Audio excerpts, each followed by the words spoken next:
네, 오늘 우리가 함께 나눌 말씀은 시편 21편 말씀이 되겠습니다.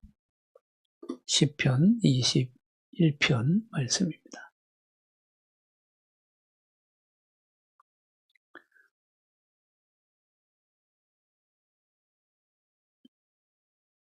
시편 21편 말씀 제가 읽어 드립니다. 여호와여, 왕이 주의 힘으로 말미암아 기뻐하며 주의 구원으로 말미암아 크게 즐거워하리이다. 그의 마음의 소원을 들어주셨으며 그의 입술의 요구를 거절하지 아니하셨나이다. 주의 아름다운 복으로 그를 영접하시고 순금관을 그의 머리에 씌우셨나이다.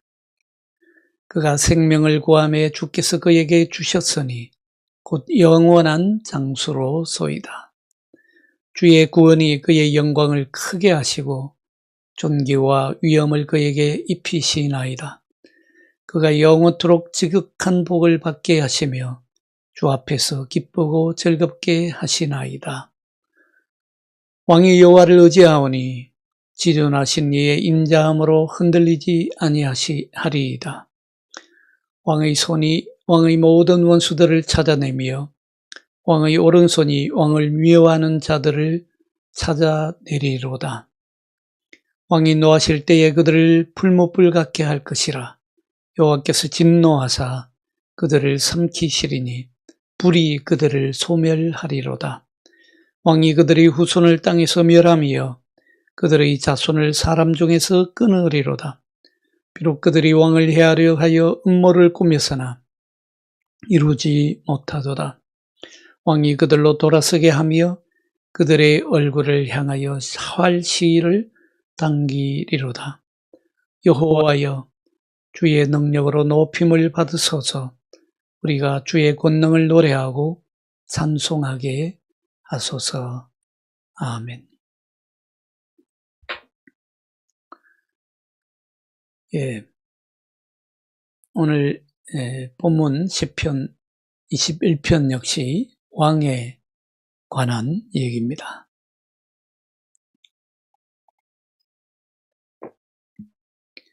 예, 왕은 오늘 본문 시편 21편에 보면 많은 위엄과 권세와 또 강력한 힘을 얻게 됩니다. 그런데 시인은 오늘 고백합니다. 모두 하나님의 손에서 그 모든 것을 받았다라고 고백합니다. 아주 어려운 고난의 시간을 끝낸 후에 이러한 영광을 얻었기 때문에 다윗 왕은 그것이 하나님께서 주시는 상급이었다라고 믿고 있습니다. 오늘 시편 21편에서는 왕을 세우신 것도 하나님이 하신 일이라고 믿고 노래하고 있습니다. 단순히 백성들이 왕으로 추대했기 때문이 아니고 가문이 좋아서도 아니고 왕족의 가문에서 태어났기 때문에 운이 좋아서가 아니라 혹은 전쟁을 잘해서 왕이 된 것이 아니라 하나님의 계획에 따라 하나님이 하신 일이라고 고백합니다. 우리가 수요일마다 다니엘서 강의를 하고 있는데요. 그 다니엘서의 가장 중요한 핵심 가운데 하나도 바로 그것 아니었습니까? 심지어 이스라엘의 왕도 아닌 바벨론의 느부갓네살 왕을 세운 것도 하나님의 섭리와 계획이었음을 다니엘은 확신하고 있습니다. 그래서 이 바벨론 제국에 끌려가서 느부갓네살 왕 앞에서 느부갓네살 왕을 섬기고 있지만 대충 눈치나 보면서 건성건성 일하지 않고 자신에게 주어진 업무를 아주 신실하게 수행합니다. 자, 그렇게 왕을 세우신 것도 하나님이 하신 일이라고 고백합니다. 시편 20편이 메시아의 오셨음을 노래한 시편이었다고 한다면 시편 21편은 메시아의 승리를 노래하는 시라고 할 수 있습니다. 한마디로 시편 21편에서는 로마서 11장 3절로 4절에서 말씀하고 있는 그 하나님의 아들을 예언적으로 노래하고 있습니다. 로마서 1장 3절로 4절에 보면요. 그의 아들에 관하여 말하면 육신으로는 다윗의 혈통에 나셨고 성결의 영으로는 죽은 자들 가운데서 부활하사 능력으로 하나님의 아들로 선포되셨으니 곧 우리 주 예수 그리스도시니라. 그러니까 육신으로는 다윗의 혈통에 나셨고 하는 부분이 시편 20편에 해당되는 부분이라고 한다면 성결의 영으로는 죽은 자들 가운데서 부활하사 능력으로 하나님의 아들로 선포되셨으니 곧 우리 주 예수 그리스도시니라 하는 이 부분이 21절에 해당된다고 볼 수 있겠습니다.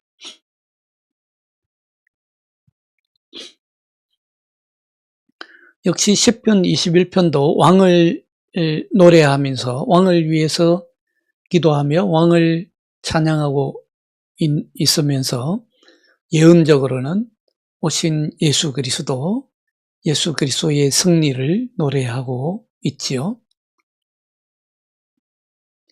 그렇기 때문에 시편 21편은 메시아의 승리를 노래하는 시라고 말씀드릴 수 있습니다.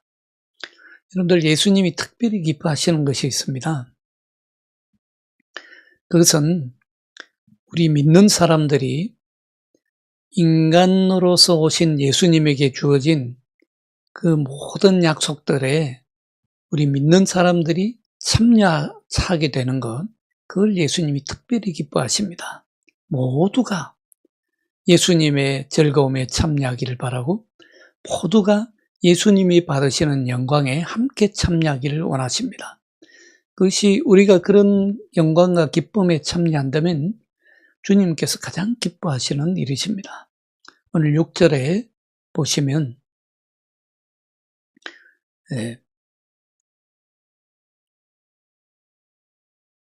그가 영원토록 지극한 복을 받게 하시며 주 앞에서 기쁘고 즐겁게 하시나이다 라고 노래하고 있는데요. 결국 메시아께서 하나님 우편에 앉으심으로써 지극한 복을 받게 되고 하나님 앞에서 큰 기쁨과 즐거움을 얻게 될 것인데, 이렇게 영원토록 지극한 복을 받게 되는 것, 그리고 주 앞에서 기쁨과 즐거움을 얻게 되는 바로 이 축복에 우리 믿는 사람들이 참여하게 되는 것, 그것을 예수님이 지극히 기뻐하십니다. 정말 예수님이 바라시는 일이십니다. 그리고 예수님의 기쁨이 곧 하나님의 기쁨입니다. 예수님은 모든 일에 하나님과 자신을 일치시켰습니다. 모든 일에 하나님의 뜻에 자신을 맞추었습니다. 예수님의 목표는 항상 하나님을 영화롭게 하는 것이었죠. 요한복음 12장 28절에 보면 아버지여, 아버지의 이름을 영광스럽게 하옵소서 라고 예수님 친히 말씀합니다. 이처럼 예수님은 항상 아버지의 이름을 영광스럽게 했기 때문에 하나님도 예수님을 영화롭게 했던 것을 볼 수 있습니다. 다윗도 믿음으로 살면서 예수님과 아주 비슷한 모습을 반복해서 보여주고 있습니다. 그렇기 때문에 항상 다윗도 하나님께 영광을 돌리고 하나님을 최우선으로 여겼습니다. 그렇기 때문에 하나님도 다윗에게 복으로 갚아주셨고 그에게 왕관을 씌워주셨고 충만한 기쁨과 자비를 베풀어 주셨죠. 오늘 본문 3절에 보면 주의 아름다운 복으로 그를 영접하시고 순금관을 그의 머리에 씌우셨나이다 라고 노래하고 있습니다. 이렇게 다윗처럼 우리 주변에 보면요, 정말 하나님을 영화롭게 하시는 분들이 있습니다. 참 신실한 하나님의 종들이요, 신실한 그리스도인들이 있습니다. 눈에 잘 드러나지도 않습니다. 자기를 잘 드러내지도 않습니다. 정말 숨은 일꾼으로서 하나님께만 오로지 영광 돌리고 하나님만을 영화롭게 하시기를 원하는, 그렇게 기도하고 그렇게 예배하고 그렇게 말씀으로 살려고 하는 분들이 있습니다. 그리스도를 주로 모시고 그리스도만을 구원으로 삼은 그런 분들이 정말 있습니다. 그런 사람들이, 그런 신실한 신자들이 오늘 3절에 나오는 이 축복, 아름다운 복으로 영접을 받게 되고 순간관을 머리에 씌우게 되는 그런 축복을 그리스도와 함께 받게 될 것이라는 말씀입니다.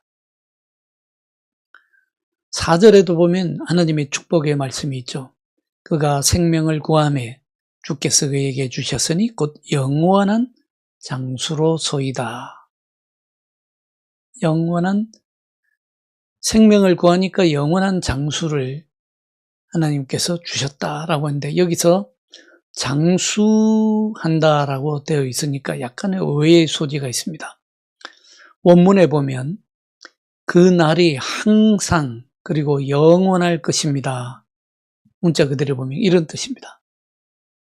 그 날이 항상 그리고 영원할 것입니다. 하나님 앞에서 그 사람의 날이 항상 있을 것이고 영원할 것이라는 뜻입니다. 실제로 예수님은 하나님 앞에서 영화롭게 되셨고 하나님의 우편에 영원히 앉으셨습니다. 시편 110편 1절에 보면요, 이렇게 노래합니다. 여호와께서 내 주에게 말씀하시기를 내가 내 원수들로 내 발판이 되게 하기까지 너는 내 오른쪽에 앉아 있으라 하셨도다. 하나님이 원수들을 영원히 발판으로 삼을 때까지 오른쪽에 앉게 하셨다는 것이죠. 또 히브리서 2장 9절에 보면 우리가 영광과 존귀로 관을 쓰신 예수를 보니 라고 말씀하고 있습니다.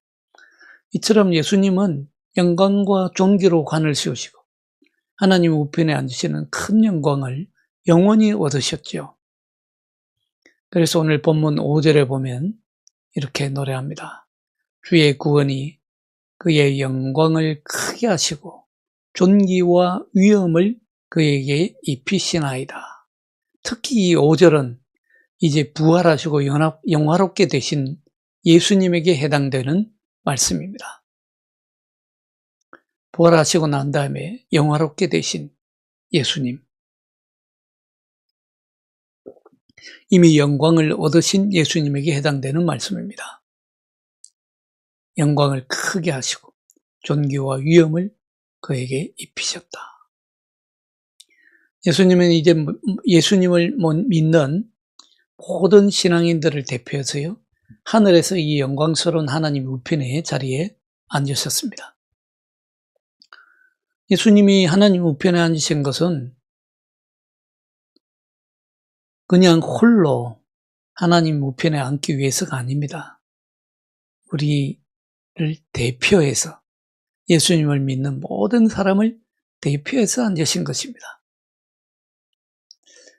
그리고 참으로 우리가 기억해야 될 말씀은요, 예수님이 하나님 우편에 앉으셔서 영광을 얻으신 것은요, 그리스도께서 만세 전에 하나님과 이미 함께 가지고 계셨던 그 영광을 다시 얻게 된 것이라는 말씀입니다. 여러분들 요한복음 17장 5절에 보면 예수님께서 이렇게 기도합니다. 아버지여, 창세 전에, 모든 세상이 지어지기 전에 내가 아버지와 함께 가졌던 영화로서, 이미 예수님은 아버지와 함께 그 영광을 다 가지고 계셨던 것이죠. 그 영화로서 지금도 아버지와 함께 나를 영화롭게 하옵소서 라고 기도합니다. 그러니까 예수님이 하나님 우편에 앉으셔서 가지신 그 영화는 만세전에 이미 예수님이 하나님과 함께 가셨던 그 영화이고요.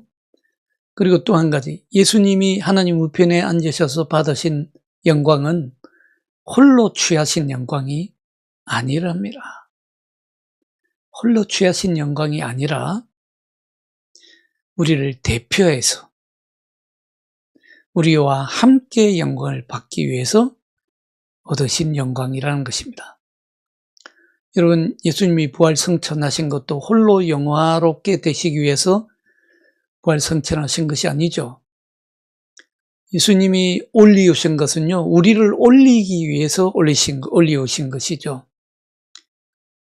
예수님이 성육신 하셔서 이 땅에 내려오신 것도 우리와 함께 하시기 위해서 내려오신 것 아닙니까? 마찬가지로 예수님이 다시 올리우신 것도 우리와 함께 하시기 위해서, 하나님 나라에서 우리와 함께 하시기 위해서 올리신 것입니다. 결코 홀로 영광을 거두기 위해서 올리우신 것이 아니라는 말씀입니다. 그 말은 결국 예수님이 영광을 얻으실 그때에는 예수 그리스도를 구주로 알고 사랑하는 모든 사람들도 예수님의 영광을 영원히 보게 될 것이다. 이런 말씀입니다. 요한복음 17장 24절에 보면 대제사장 되신 예수님의 기도가 나오지 않습니까? 예수님이 대제사장으로서 드리는 기도입니다. 아버지여, 내게 주신 자도 나 있는 곳에 나와 함께 있어. 하나님 아버지께서 예수님에게 주신 모든 사람들이 이제 나 있는 곳은 하나님의 우편이죠. 함께 있어. 아버지께서 창세전부터 나를 사랑하심으로 내게 주신 나의 영광을 그들로 보게 하시기를 원하옵나이다. 아멘입니다. 여러분, 나 있는 곳에 나와 함께 있어. 여러분, 우리가 죽은 다음에 그리고 마지막 때에 반드시 주님 있는 곳에 함께 있게 될 줄로 믿으시기 바랍니다.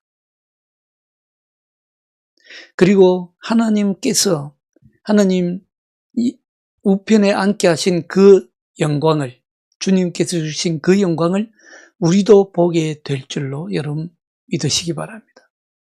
그건 예수님의 대제사장의 기도이기 때문에 여러분 너무도 더 신뢰가 가고 확신이 가는 말씀입니다. 정말 예수 안에 있는 사람들은 예수님 때문에 축복받은 사람들입니다. 모든 신앙이란 생명의 빵과 양식을 오직 예수님을 통해서만 얻는 것입니다. 자, 여기까지가 이제 시편 28편의 전반부입니다. 8절까지가 21편의 전반부이고요. 9절부터는 21편의 후반부가 시작됩니다. 그 시편 21편은 전반부, 8절까지 전반부, 9절부터 후반부로 나눠집니다. 앞 전반부에서는 5절에서 7절 된 그 언급된 왕, 전반부에서 언급된 왕이 후반부에서는 전 세계의 통치자이심을 노래하고 있습니다. 전 세계의 통치자로서 우리 주님은 하나님의 위탁을 받았습니다. 모든 사람의 심판자고 모든 세계의 심판자일 뿐만 아니라 모든 타락한 자들의 심판자로 위탁을 받습니다. 그리고 분별력이 없이 하나님을 대항하는 많은 무리들 위해 하나님의 진노를 쏟으라는 위탁을 받습니다. 그의 원수들은 곧 하나님의 원수들입니다. 그들이 하나님의 기름 부음 받은 자들에 대항해서 악을 계획했던 것은 곧 하나님 자신을 대항하는 일이었습니다. 하나님의 기름 부음 받은 자들을 함부로 대항해서는 정말 곤란합니다. 그런가 하면 여기서 예언적으로 말하고 있는 왕은 곧 하나님과 같은 분으로 보여집니다. 여러분들 이스라엘의 역사를 보면, 구약 성경을 보면 이스라엘 왕들은 부단히 원수들과 싸워야 했습니다. 특히 다윗은 얼마나 많은 싸움을 했는지 모릅니다. 원수들이 끊임없이 그를 괴롭히기 때문에 그들과 끊임없이 싸워야 했습니다.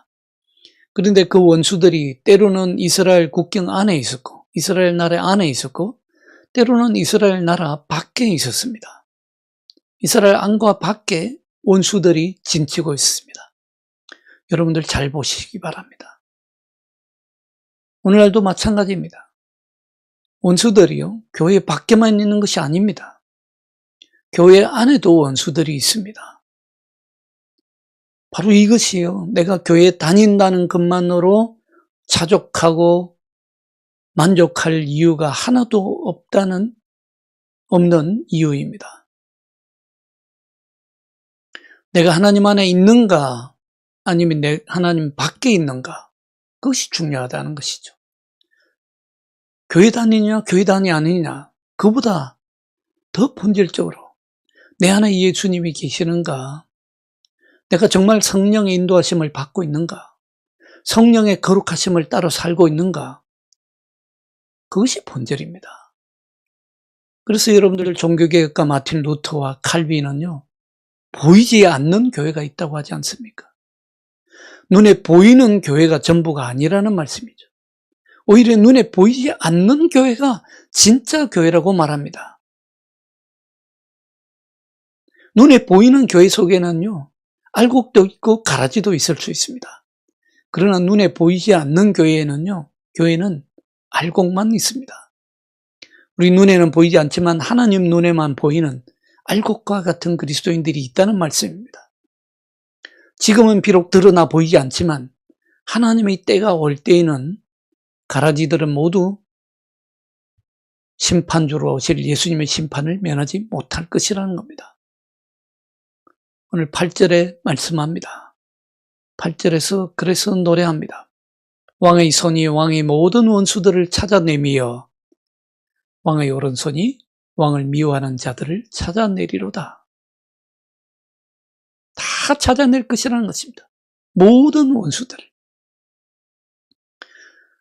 이런 점에서 다윗은 특히 많은 경험을 했습니다. 그러나 그리스도께서는 다윗과는 비교도 될 수 없을 정도로 더 극심한 공격을 받으셨죠. 모든 원수들 가운데 가장 격렬하고 가장 강력한 원수 사탄이 오늘날까지도 모든 피조물의 영역에서 새로운 대적의 무리들을 선동하고 있지 않습니까? 그러나 주께서 심판하러 이 땅에 오시는 때가 점점 가까이 오고 있습니다. 그리고 결국에는요, 이러한 대적들을 끝장내실 것입니다. 오늘 9절에 보면 왕이 노하실 때에 그들을 풀무불 같게 할 것이라. 여호와께서 진노하사 그들을 삼키시리니 불이 그들을 소멸하리로다. 그렇게 노래합니다. 자, 그때는 또 한편으로 보면 지금까지 하나님이 길이 참으시고 오래 참으셨던 것도 끝날 것입니다.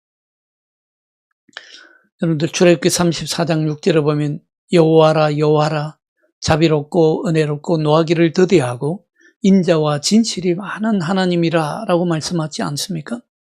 이 출애굽기에 이 하나님의 인자하심에 대한 선포 이후에 성경에는 보면 시편에서 잠언에서 선지자들의 입을 통해서 계속 반복해서 이 말씀이 나옵니다. 여호와는 은혜롭고 자비롭고 노하기를 더디하시고 인자와 진실이 많은 하나님이라. 계속 반복해서 말씀합니다. 그리고 로마서 5장 25절에 보면요, 하나님께서 길이 참으시는 중에 전에 지은 죄를 간과하셨다라고 하셨어요. 그러나 그 날이 올 때에는, 그 날에는 지금까지 계속되었던 하나님의 인내의 시간은 다 지나갔습니다. 그때에는 이 땅에서 하나님의 종으로서 행하셨던 예수님의 모습과는 달리 이제 그리스도께서는 이스라엘의 메시아요 왕으로 오실 것이고 온 땅의 심판자로 오실 것입니다. 예수님이 성육신 하셔서 이 땅에 오셨을 때는 철저히 하나님의 종으로서 하나님의 말씀에 순종하심으로써 십자가를 지기까지 죽기까지 복종하시고 순종하셨습니다. 그런 예수님의 모습과는 달리 예수님이 다시 오실 때에는 메시아요 왕으로 온 땅의 심판자로 오실 것이라는 것입니다. 그러니 여러분 때와 시기를 잘 분별하면서 신앙생활해야 합니다. 예수님이 오시기 전과 예수님이 오셨을 때와 예수님이 다시 오실 때를 참 잘 분별하고 믿어야 한다는 말씀입니다. 예수님이 다시 오실 때가 가까워오고 있는데 여전히 예수님이 오셨을 때만 생각하면서 예수님을 믿는다면 그건 미래를 잘 준비하고 대비하지 못하는 사람입니다. 계시록 1장 14절에 보면요. 그의 눈은 불꽃같이 될 것이라고 말씀하고 있습니다. 여러분 상상이 되십니까? 우리는 예수님의 눈이 언제나 온화하고 자비롭고 인자할 것이라고 생각하지 않습니까? 예수님이 무서운 눈을 뜨시고 막 무섭게 노려보시고 그런 눈을 우리가 상상조차 할 수 없지요. 사실이었습니다. 사실입니다. 언제나 인자하신 눈을 우리를 바라보시죠. 그러나 계시록에서는 다르게 예언합니다. 그때의 심판주로 오시는 예수님의 눈은요, 사르는 불꽃 같을 것이라고 분명히 말씀합니다. 여러분들 우리가 자만할 필요 하나도 없습니다. 그저 신앙생활 좀 한다고 교회 다닌다고 안주할 이유가 하나도 없습니다. 그때에는 주님이 불꽃 같은 눈으로 오실 것이라고 말씀합니다. 모든 악이 예외 없이 다 드러나게 될 것이라고 말씀합니다. 예수님에게 대항했던 모든 사람, 예수님의 은혜를 무시하고 경멸했던 모든 사람은 결국에는 심판을 받게 될 것이고 영원한 형벌에 처하게 될 것이라 말씀합니다. 히브리서 10장 31절에 이렇게 말씀하지요. 살아계신 하나님의 손에 빠져들어가는 것이 무서울진저. 왜 무섭다고 합니까? 오늘 9절에서 노래하고 있지 않습니까? 왕이 노하실 때에 그들을 풀무불 같게 할 것이라. 여호와께서 진노하사 그들을 삼키시리니 불이 그들을 소멸하리라. 그러니 무섭지요. 거기서 빠져나오는 것은 불가능합니다. 적당히 봐주기를 기대할 수 없습니다. 하나님의 의와 거룩이 그 날에는 완전히 드러나게 될 것이기 때문입니다. 그런가 하면 하나님의 심판이 후손들에게까지 미친다고 말씀합니다. 오늘 10절에 노래하고 있죠. 왕이 그들의 후손을 땅에서 멸하며 그들의 자손을 사람 중에 끊으리로다. 회개치 않은 원수들, 여전히 완악한 원수들, 지금 떵떵거리면서 하나님이 어디 계시냐? 하나님이 계신다면 내가 왜 이렇게 잘 되냐? 하나님이 없다 하는 사람들, 그런 원수들. 여러분들, 우리 눈에 지금 잘 되어 보인다. 사실은 잘 되는 것이 아니죠. 잘 되어 보이는 것처럼 보일 뿐이죠. 자만할 필요 하나도 없습니다. 그들의 후손들에까지도 하나님의 심판이 임할 것이라고 경고하고 있습니다. 후손이 잘 되기를 원한다면 정말 하나님 앞에 신실한 종으로 살 필요가 있습니다. 모든 죄는 하나님께 대한 죄이고 하나님의 계명에 대한 죄인 것을 우리가 알아야 합니다.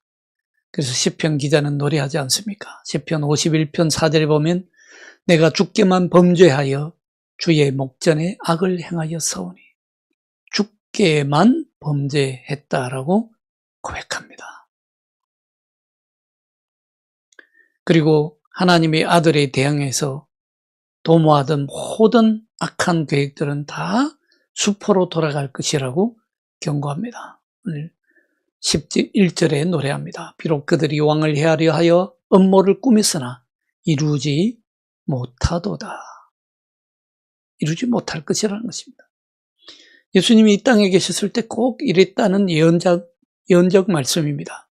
예수님을 죽이기 위해서 얼마나 많은 원수들이 주도면밀하게 얼마나 많은 음모를 꾸몄습니까? 그들 뒤에서 사탄과 마귀는 얼마나 많은 책략을 꾸미면서 그들을 마음껏 동원했습니까? 그 모든 악행들이 낱낱이 심판을 받게 될 것이라 말씀합니다. 무서운 경고의 말씀이지요.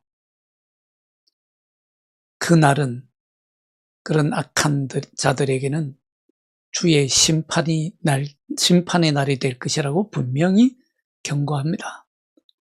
그러나 그 날이 하나님을 경외할 줄 아는 사람들에게는 동시에 구원의 날이 될 것이라 말씀합니다. 하나님을 경외하는 사람들은 하나님의 말씀을 전적으로 신뢰했기 때문입니다. 그 날에는 바로 그런 하나님을 경외하는 사람들이 소망이 온전히 성취될 것입니다. 믿음으로 그들은 주님의 영광스러운 모습을 보게 될 것입니다. 앞에서도 말씀드렸듯이 하나님의 영광스러운 우편에 앉아서 하나님의 주님의 영광을 함께 누리고 그 주님의 영광에 함께 참여하게 될 것이라는 말씀입니다. 그리고 주님의 영광을 영원히 찬양하게 될 것입니다. 오늘 마지막 13절이지요. 여호와여 주의 권능으로 주의 능력으로 높임을 받으소서. 우리가 주의 권능을 노래하고 찬송하게 하소서. 제가 언제나 말씀드립니다마는 성도의 마지막은 찬양이지요. 하나님을 영화롭게 하는 일이지요. 하나님을 기뻐하는 일이고 하나님을 더 높여 찬송하는 것이 성도의 마지막입니다. 오늘 시편 21편도 마지막이 찬양으로 끝나지 않습니까? 요한계시록 1장 6절 7절에도 보면 마지막 찬양으로 하나님께 주님께 영광을 돌리고 있는 것을 볼 수 있습니다. 그의 아버지 하나님을 위하여 우리를 나라와 제사장으로 삼으신 그에게, 그는 예수 그리스도이죠. 그에게 영광과 능력이 세세토록 있기를 원하노라. 아멘.